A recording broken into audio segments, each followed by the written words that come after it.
What's going on, y'all? Welcome back to another episode where we're talking about what's been happening in the news over the last week. Now, first and foremost, we're talking about the Epstein files. We're also talking about Trump's meeting with Zoran Mamdani, and finally, how things have been going in the state of California under the tenure of Governor Gavin Newsom. Now, let's get right into it. The Epstein files have, of course, been dominating headlines recently. Ever since there's been more and more that's been released into the public's eye. And to start off, it seems like a lot has been pointing in the direction of Donald Trump in terms of culpability in the whole situation, in terms of people who were involved with Jeffrey Epstein. Though, as more gets released, it seems like that might not necessarily be the case. There was a victim that came forward, and this had happened a while ago. Her name was Virginia Giuffre, and she's become known as one of the most prominent accusers of Jeffrey Epstein and one of the more known victims in the situation. And it was her own words where she said that Trump had no involvement in any wrongdoing regarding what Jeffrey Epstein was up to. And I'll even play a clip here where Donald Trump goes so far as to call Epstein Island a cesspool all the way back in 2015. Raised the question of Jeffrey Epstein in your remarks about in the Q&A. Well, I think with he's got a Sean. problem. I mean, What do you think the problem will be? I don't know, but that island was really a cesspool. There's no question about it. Just ask Prince Andrew. He'll tell you about it. The island was an absolute cesspool. So, The Clintons are friends and he's of been yours, there right? for many The times. Clintons are friends Well, of I yours. can't say friends, but I know You're them. friendly. You know them. They play at my clubs a lot. I have clubs, and everybody likes to play Are you at my saying clubs. there's a political problem for her if she runs for president? It could be a political problem. Look, he could be a political problem. Right now, he's Teflon, and right now, maybe not. But he could end up being a political Well, that's one question. Even just this week, he released a statement, which I'll play here, where Trump talks about throwing Epstein out of his club, banning him from Mar-a-Lago, and even ties different members linked with the Democrats to the situation. As far as the Epstein files is, I have nothing to do with Jeffrey Epstein. I threw him out of my club many years ago because I thought he was a sick pervert.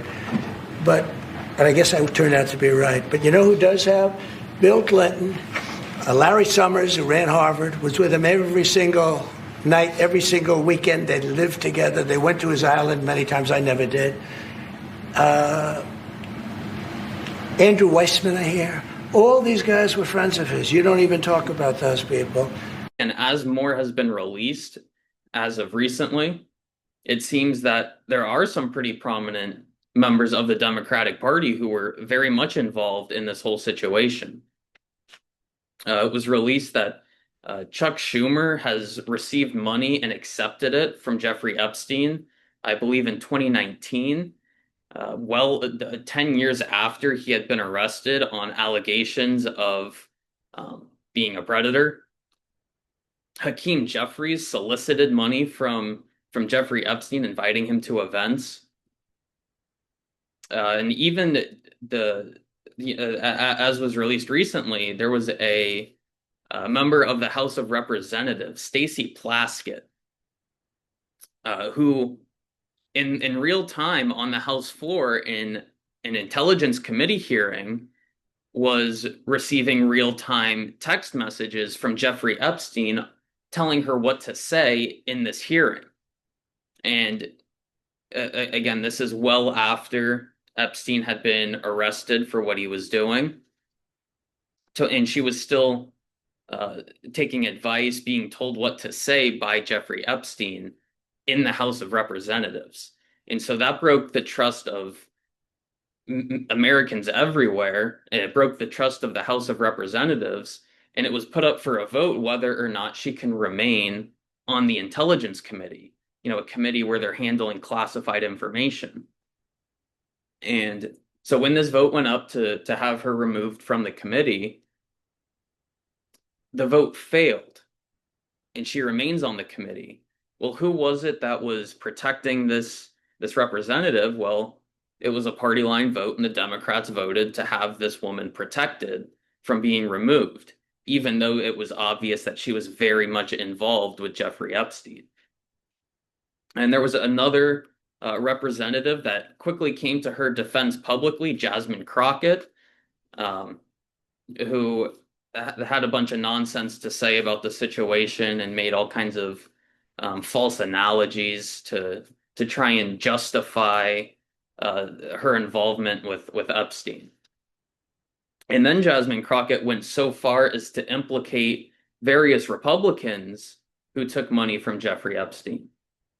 Well, the problem is that even though, yes, there were Republicans who took money from Jeffrey Epstein, it wasn't the same Jeffrey Epstein that was involved in these crimes. It was someone else who happened to share the name Jeffrey Epstein.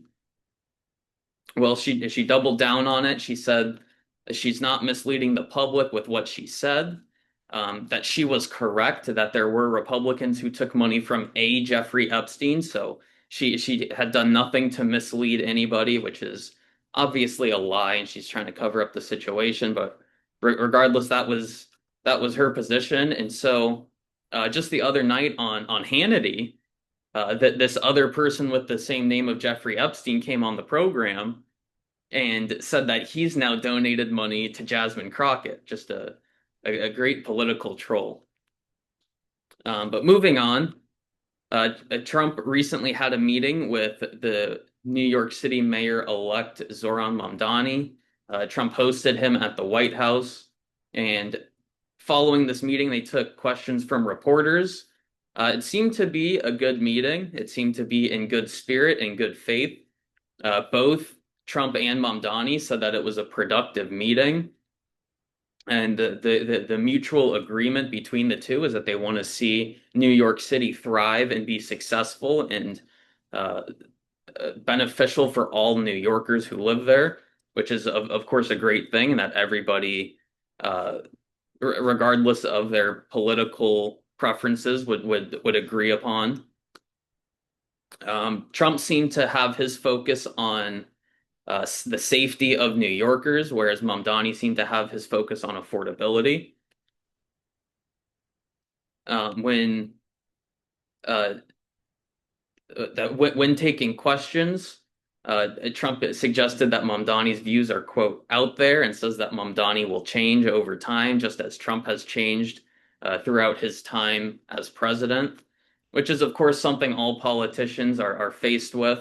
It's easy to say one thing in a campaign, but once you're actually put in the position where you're controlling those levers, things become a little bit different in terms of what you're actually able to do.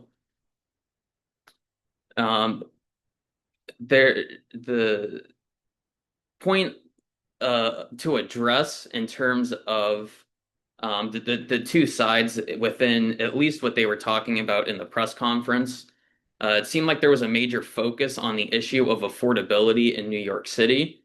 And when Mamdani was campaigning, it seemed like his main focus was on the price of rent. And he suggested implementing various rent control policies. However, in this questioning from the press between the two, Trump seemed to place more of a focus on the building of new housing units to bring down the cost of rent, and the idea of rent control was never even discussed. So I'm wondering if Mamdani's willing to back down from implementing rent control, which is, very unpopular and in many cases has actually driven up the price of rent as opposed to lowering it. So I'm interested to see where New York moves going into the future, whether they start implementing policies of rent control or if they pursue a more capitalistic approach of supply and demand, so to speak, where you have additional housing units, which would ultimately decrease the price of existing units. In terms of the point of safety in New York, when it was asked to Mamdani if he planned on reducing the number of officers in New York City, he said that he wouldn't, and that he wants to maintain the current level that they have now of 35,000 officers. Because Mamdani, throughout his history, has been very vocal, taking stances against the police. And so to at least see him say he wants to maintain where they're at now in terms of the total number of officers is certainly a step away from his previous positions. Though with population growth, that would entail having to add new officers, but so long as they're not decreasing the number of officers, we can suggest maybe that it's a step in the right direction for the progression of Mamdani's viewpoints. But regardless, moving on to our last story is the history in California throughout the tenure of Gavin Newsom, kind of where the state was when he took office and where the state is at now. Now, Gavin Newsom took office in 2019, and he's currently the governor now. The next election will be in 2026. There's a handful of names that have been circulating in terms of who's running. I believe Eric Swalwell has announced that he wants to run for governor of California, who's of course the famous congressional member who was caught having relations with a known Chinese spy. Again, someone who sits on the Intelligence Committee for the Democratic Party who was caught doing something wrong. It seems to be maybe there's a trend here with Democrats who have access to classified documents that they're not handling them the most ethically. But regardless, sort of where the state of California stands now that we're towards the end of Newsom's tenure, well, California ranks number 3 in the United States in terms of total tax burden. They rank 48th in the Tax Competitive Index. And what contributes to that? Their top income tax bracket of 13.3% is the single highest in all 50 states across the US. They have a corporate tax rate of 8.84%, which ranks as the 6th highest in the US. Their sales tax, an average of state and local sales taxes, is at 8.98%, which is the 7th highest in all 50 states across the US. They have a gas tax of 70.9 cents per gallon, which is the highest in the United States. And because of these high taxes, throughout the last few years, we've been seeing major companies who have picked up and moved their headquarters to more tax competitive states like Texas, like Florida, like Tennessee, where they're able to enjoy less expenses, and they're able to invest more back into their company. And considering that trend, a lot of that then points back to their high tax rates. When it comes to the issue of homelessness and poverty, because of course California is known for having one of the highest rates of poverty, one of the highest rates of homelessness. As it stands today, California has a 17.7% poverty rate, which is tied with the state of Louisiana. In terms of homelessness, Gavin Newsom inherited a homelessness rate of 38 per 10,000, a roughly 150,000 total homeless people. As of now, California looks at about 48 in every 10,000, or about 187,000 total homeless people. The rate of homelessness in California has grown by nearly 24% while Gavin Newsom has been in office. And compare that to the overall population growth of the state. Well, the state hasn't experienced any population growth under his tenure. So the state's population has stagnated, but the homeless population is up nearly 24%. And as a way of addressing the high rate of homelessness in California, Gavin Newsom decided that he would spend to address the problem. They spent around uh, $24 billion from 2019 to 2024 on homelessness. And broken down by year, this comes out to around $25,000 to $30,000 per year per homeless person. Now, spending that kind of money and having the rate of homelessness skyrocket, to me, that would suggest that that money has been going elsewhere. Now, you can't say for certain, but I have my guesses as to where that money has been going. And again, you can't say with any sort of definitiveness. However, it would be fair to assume that that money is not going to addressing the issues that's created homelessness in California, and if anything has um, gone to contribute to the issues that are causing homelessness. Because the more that California spends on homelessness, the more incentive there is for that problem to continue existing. And when you see that, each homeless person is getting about 25 to $30,000 a year in government aid, and there's not only has there been no progress made, the problem has gotten significantly worse. To me, that would suggest a certain level of corruption within the system. Moving on to the state's debt and their deficit, the state of California has around $497 billion in debt. And debt is the total money that's owed by an entity, whereas a deficit compares revenue and expenses. If there's less revenue than there are expenses, they have a deficit. If there's more revenue than there are expenses, then they have a surplus. And so, but again, looking at the debt of nearly $497 billion, well, this is more than 2 times greater than the debt of any other state. So California has a serious debt problem.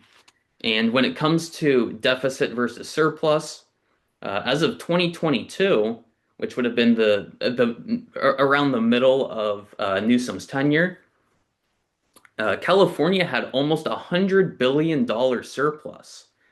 However, if we look at where they're at today, they have about a $45 billion deficit. Again, a huge question of where is that money going? It hasn't been alleviating people out of homelessness. That's for sure. A lot of it's been spent on the issue of homelessness, but in terms of actually bringing people out of homelessness, that's a different story.